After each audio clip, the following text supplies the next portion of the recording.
Good day everyone, this is Patrick from EasyFX Code Trading System, and this is Saturday the 22nd of August 2020, and this is the weekly analysis for the Euro, Cable and the Aussie dollar for the 4th week of August. And let's take a look at the Euro first. And after attempting to break out higher above the 162 fib extension past 119, it hit the weekly R2 pivot level and then retreated for the rest of the week and falling below 118 again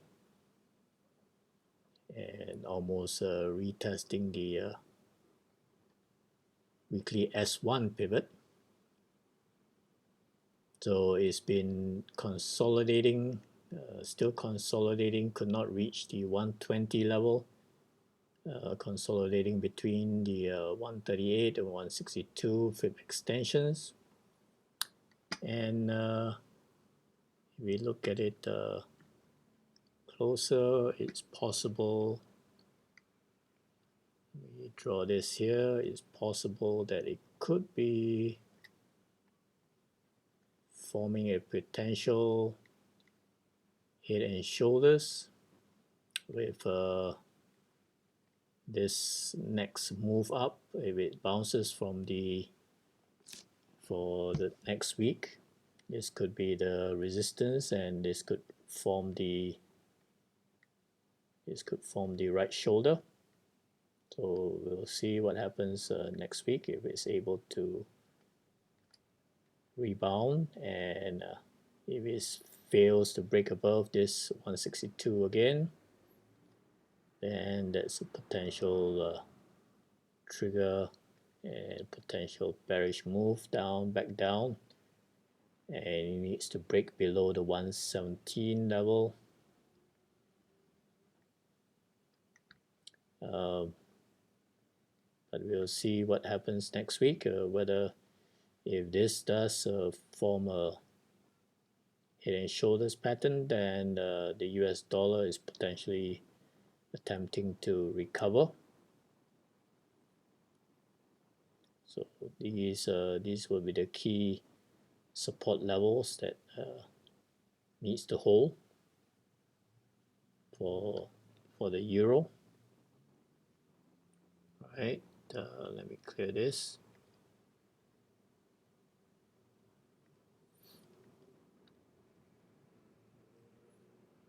So for the meantime, this 138 is still holding as a strong support, just above 117. And resistance is still at the 162 fib level, just above 119.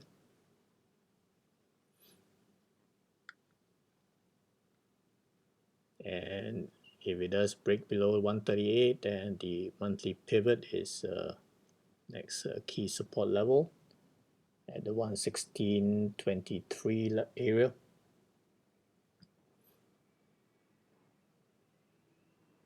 Right, there's no key news for the Eurozone next week, so it's basically exposed to US related news. Let's take a look at before that, let's take a quick look at the weekly candlestick, and you can see that it's slightly bearish for the week, and with a spinning top with a long wick at the top. So it looks like further consolidation.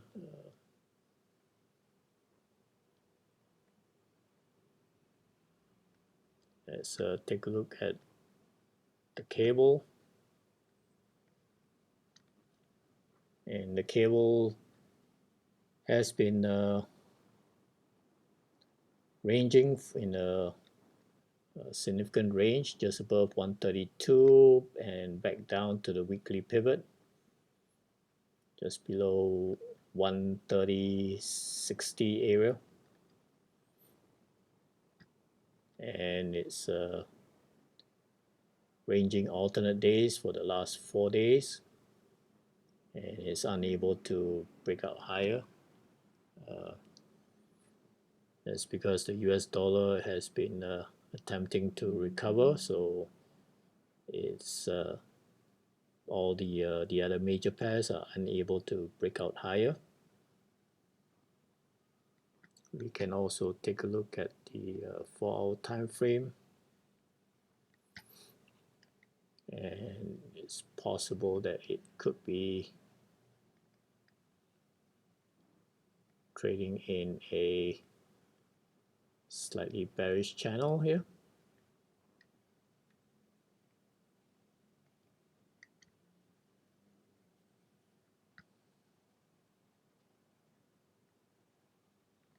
So it's still consolidating and perhaps drifting lower. And the support for last week was at the weekly pivot at 130.78.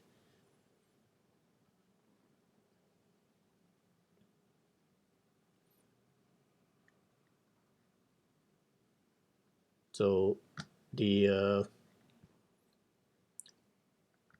UK and the EU zone Brexit talks have been stalled, and this is the 7th round of negotiations.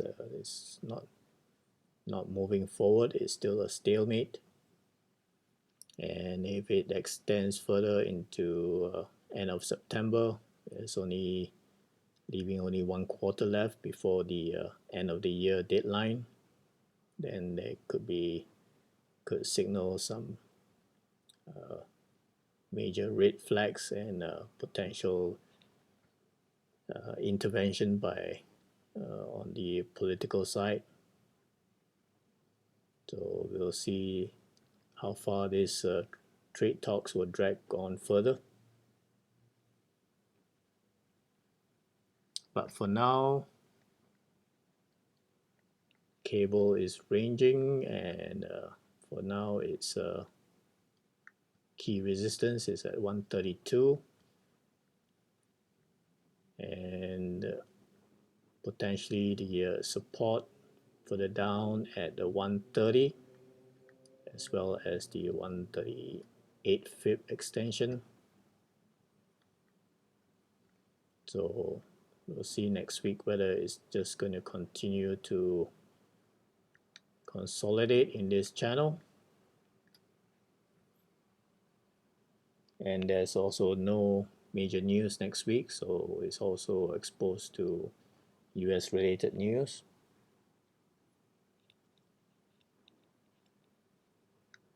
All right. And for the week,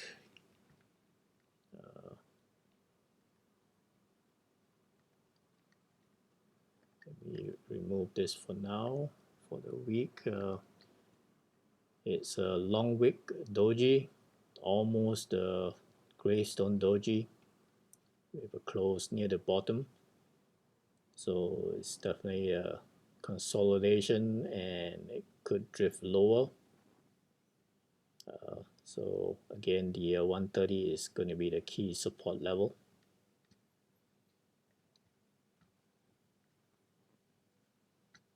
All right, let's move on to the Aussie dollar.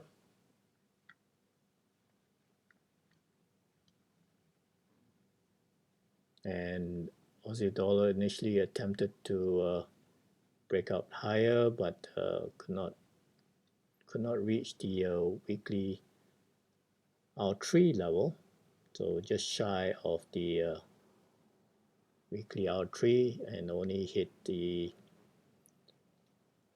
high of 0.7275 before pulling back and falling back to the weekly pivot at the 0.7157 area. So it's fallen back below 0.72,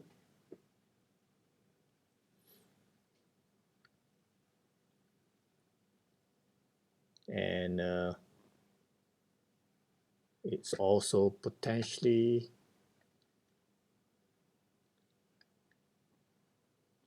trading in a slightly up channel,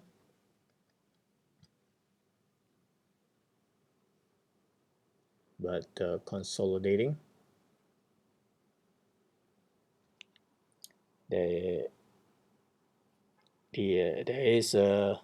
There was only one news coming up on Thursday with the private capital expenditure.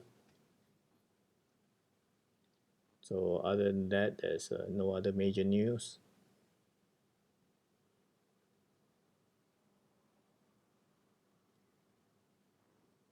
And all three major pairs pull back strongly on Wednesday after the FOMC meeting minutes were released. You see, this was the Wednesday, and that's where the minutes stated there's no new initiative, and there was a major profit taking in the stock market, as well as gold and some risk off. And with the US dollar after selling off and being overextended, attempting to climb back up and recover.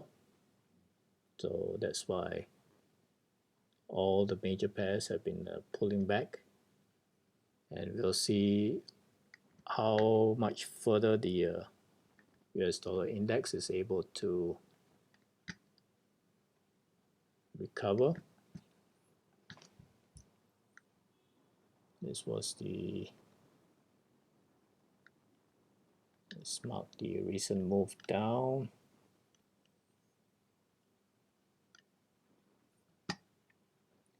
And it's attempting to recover back up to the 38 FIB retracement level.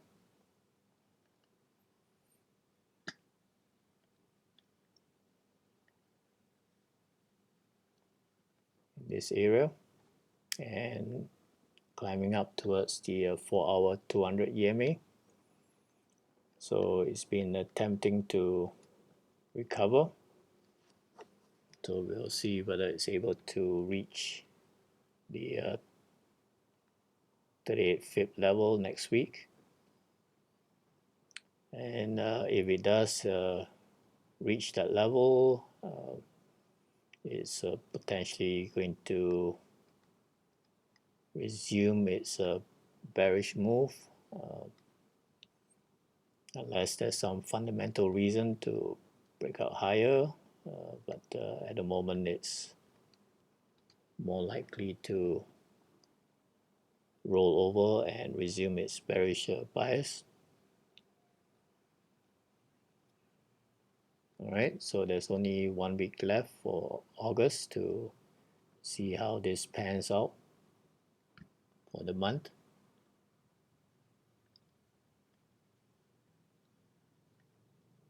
And this is the daily time frame, and weekly has been trying to find some support.